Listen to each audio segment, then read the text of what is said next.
Hi, welcome to James Miller Lifeology, where you learn to simplify and transform your spirit, mind, and body. My name is James Miller. I'm a licensed psychotherapist and a composer. Thank you so much for tuning in today. Let's get started. I wanted to take just a quick moment to thank you all who continually support and listen to James Miller Lifeology. I have been so blessed and honored by your continual support. I wanted to make sure that you don't miss out on anything exciting that's happening over here. So make sure you sign up for my free newsletter at jamesmillerlifeology.com.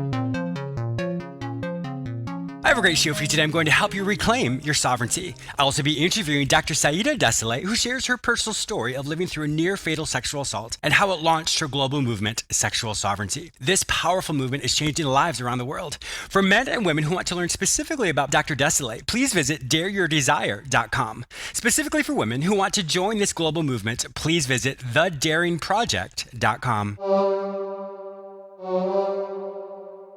I have some exciting news. Did you know that I'm on the radio 3 times a week? You may hear me on the same station on Tuesdays at 1:30 p.m., Fridays at 9:30 a.m., and Saturdays at 12:30 p.m. You may also hear me anytime on iHeartRadio as well as on all the other major podcasting platforms, including iTunes, Google Play, Stitcher, and many others. Simply search for the show name, James Miller Lifeology. Are you struggling today to find your purpose? Has mediocrity set in and you can't imagine doing the same thing for the rest of your life? Are your relationships struggling or you aren't sure how to make long-lasting changes in your life? Then today, contact me, James Miller. I will help you recognize the areas in your life that are going really well, and then we'll look at the areas in which you are struggling. We will create actionable solutions to help you create long-lasting changes in your life. You don't have to do this alone. Go to my website, jamesmillerlifeology.com, and click on the page Work with James. Fill out the form and it will be sent directly to me. Don't let another day go by without finding your way. Your change can start today. Once again, go to my website, jamesmillerlifeology.com, and click on the page Work with James. Fill out that form to get started today. Reclaiming your sovereignty. Many of us, when we think of that word sovereignty or sovereign, we think of an entity all unto itself, that it answers to no other person or thing but to itself. And when we think about that for ourselves, that's actually the boundaries we create for ourselves. Many of us would have no problem defending other people. If someone is being verbally assaulted or even physically assaulted, we would stand up for them. Unfortunately, we don't always do that for ourselves. When many things happen in our life, we allow ourselves to be emotionally blackmailed or even mentally blackmailed. And that's something we do to ourselves. For example, if someone were to find out that something traumatic happens to me, or if I'm struggling in my marriage and I don't want anybody to know about it, unfortunately, I've created an emotional blackmail where I can't tell anybody else anything. And in doing that, I'm not able to fulfill my goals and dreams. The internal boundaries that we create for ourselves are one of the most important gifts that you can give to yourself. Just like we would defend people externally, we have to defend ourselves internally. When you can determine what is healthy for you, you then have to hold your thoughts to that same level of accountability. When we practice setting boundaries with people, many of us think that we have to be aggressive about it. The reality is, if something is not healthy for you, it is vital and your responsibility to set a limit with somebody. I will not allow you to treat me this way. You do not have the right to touch me. You do not have the right to call me certain names. When you can stand up for yourself, you create this powerful person to whom you're accountable. Maya Angelou once said, "People treat us the way we allow them to. If you allow people to treat you a certain way, you've not set the limits for what's healthy for you." So it's important to define what is healthy for you and hold people accountable to that. Conversely, it's important for you to hold yourself accountable to that as well. And that goes back to that emotional blackmail that we have for ourselves. The reality is you can't move beyond something if you allow something to have power over you. Going back to that word sovereignty or sovereign, if something has power over you, you're not sovereign. You are accountable to yourself. We are all successful people, but we are only as successful as a level of accountability that we have for ourselves. You're going to hear a fantastic interview in just a few minutes with Dr. Saida Desilet. This interview helps you understand sexual sovereignty in a broad, holistic standpoint. It's really going to revolutionize how you view the world around you and your place in that world. But I wanted to give you a very brief supplemental understanding of what sovereignty is for yourself. And it goes back to the internal and external boundaries you create for ourselves. If you don't create them for yourself and hold yourself accountable, just like you would hold external people accountable, then unfortunately, you're doing to yourself what you would not allow other people to do. Be really mindful of that as you hear this interview. Hold yourself accountable just as you hold others accountable.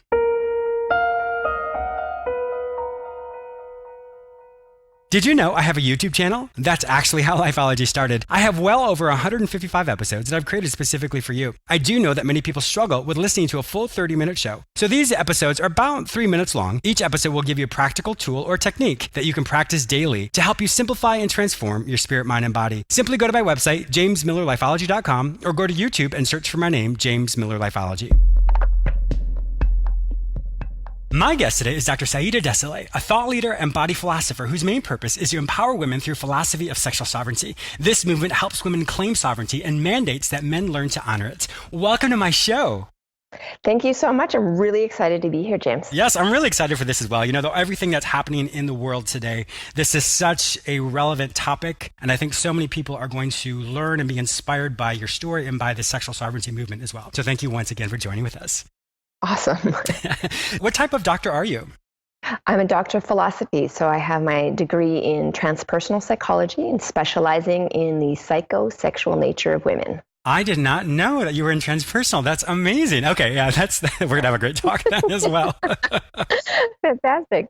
So sexual sovereignty, those two words alone have different connotations for many people. In other words, different meanings. Why don't we first create the baseline for what that means for you? And so my listeners will have a better understanding of the direction we're going to go.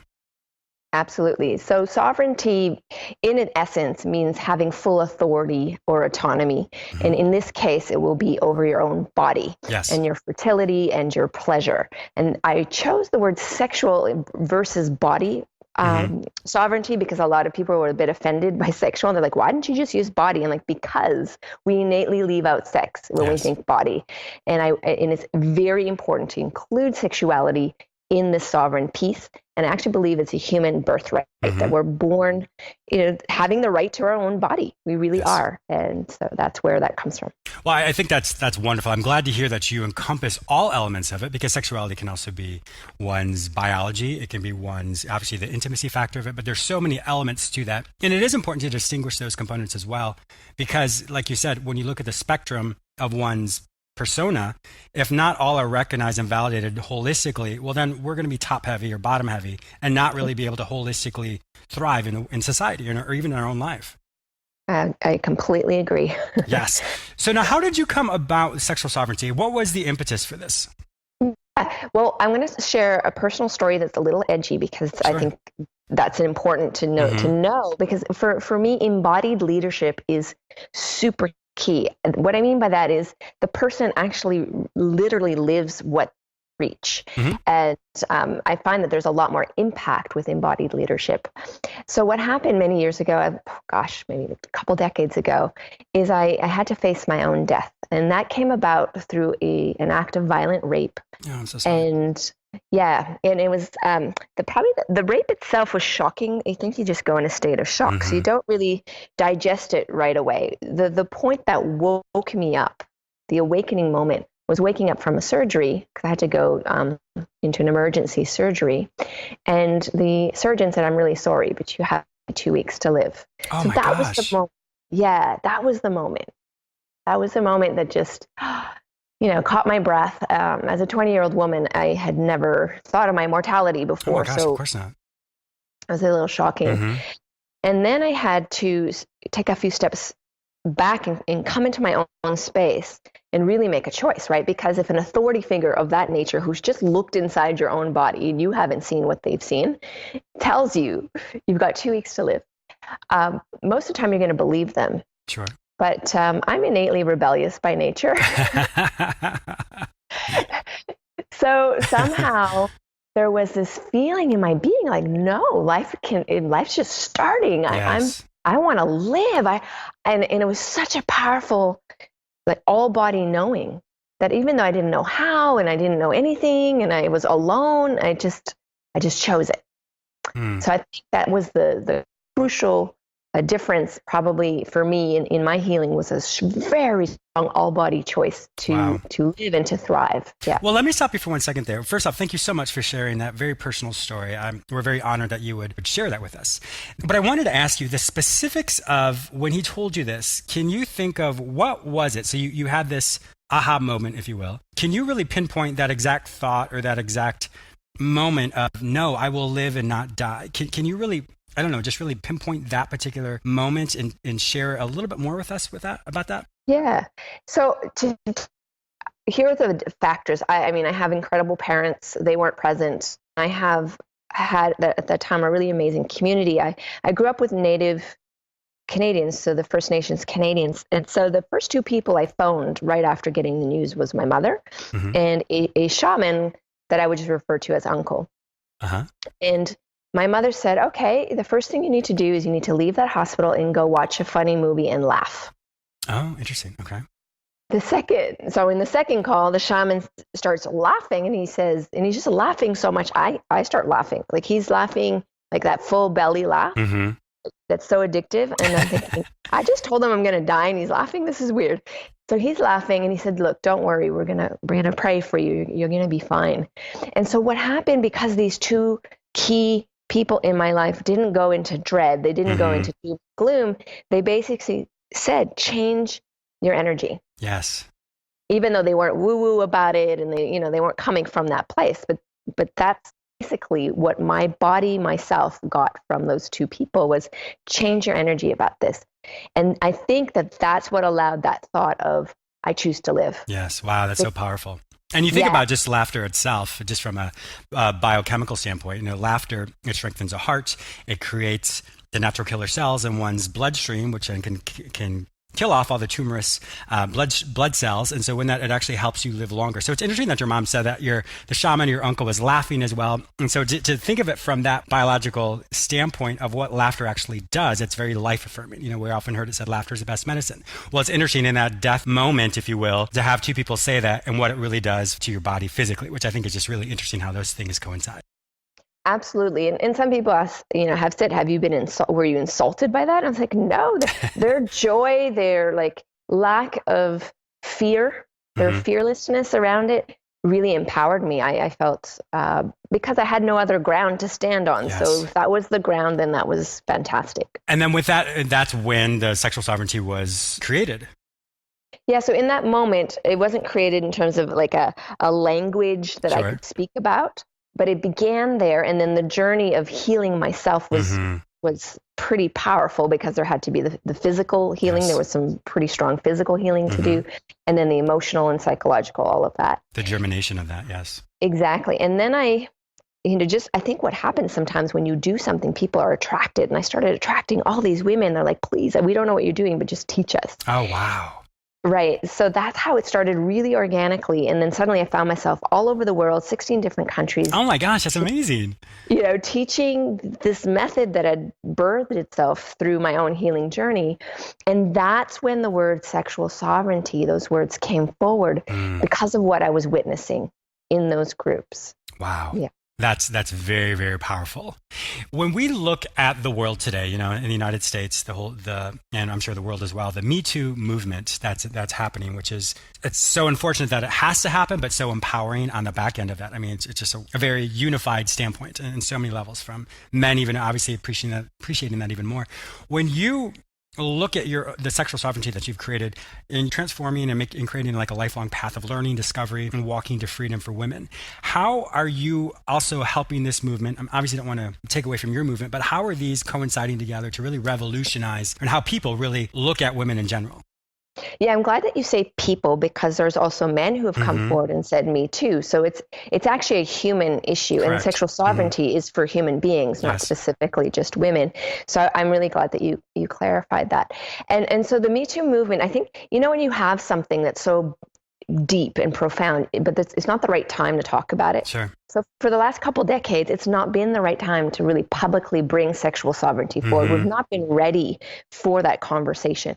So the Me Too movement, in a way, has set the stage for the conversation that we need to be having, and a creative conversation. So the part of the Me Too that I appreciate deeply is just that people are finding their voice and they are asking for accountability, which I believe is needed in all walks of life, in all arenas of life, right? Yes. Overall, it creates that platform. And when one person says something, whether if they struggle with finding their voice, but when you have a huge platform, a unified platform, people listen, people take note. You're empowered in a way that you never were before. Yeah. And that's so affirming, so validating.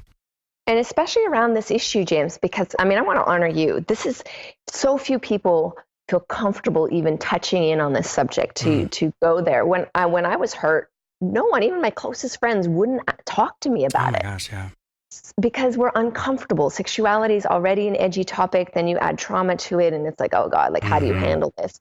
So the fact that we are now setting a conversational stage where we can come forward and share the story, I think that's very important. Where I'd like to see the movement going, which is then would kind of coincide with what I'm doing, is that we have people understand that we're not victims.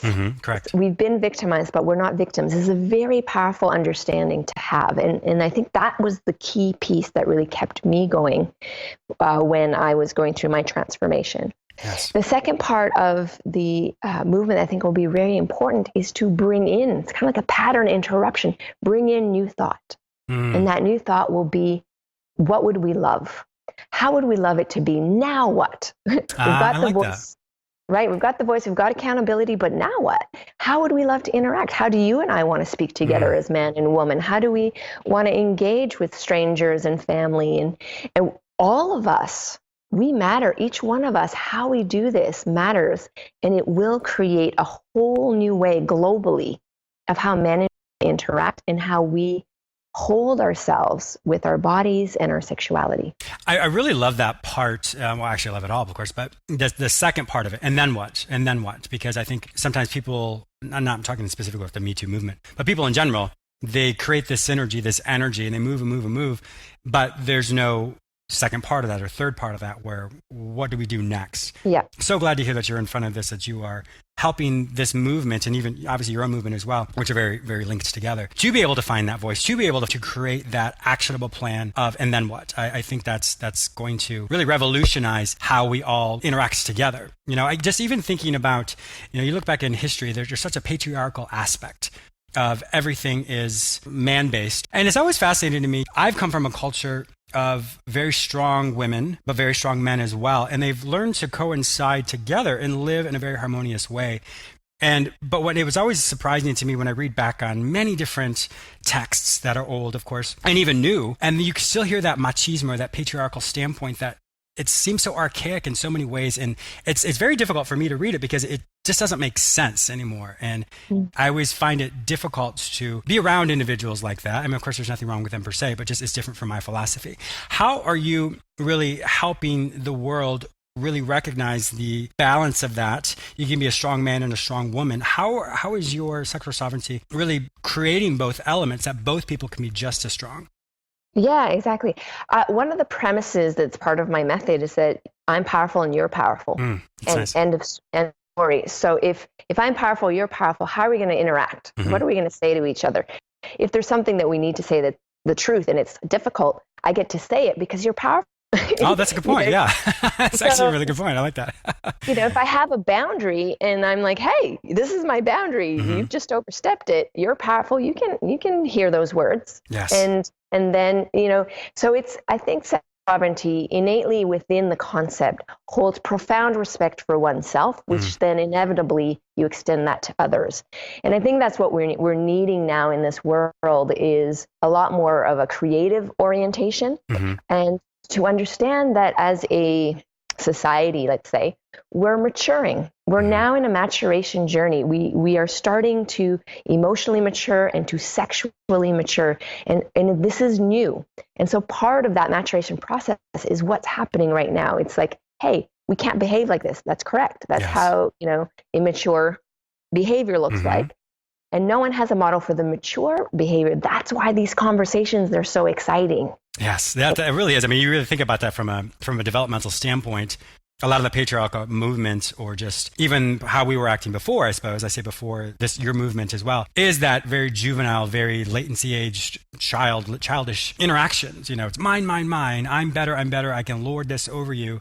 And you're right. We're absolutely growing and developing as a culture, and it's such a beautiful thing. Unfortunately, it's really sad that it took this to be able to help us grow. But I really think that things in life are either a stumbling block or a stepping stone, and I'm really glad to see that our culture is allowing that to be a stepping stone.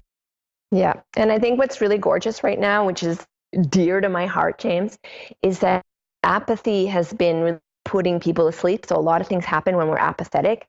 People are waking up and we're becoming more daring. And actually, daring is part of our nature. We would not have survived this intense planet and all the wildness if we haven't been daring in our own nature. And so that's the thing that I'm calling forward and calling out of people is like, let's dare to say yes, let's dare to say no, let's dare to be self-responsible, let's dare to really go for what our hearts are calling for, let's dare for connection.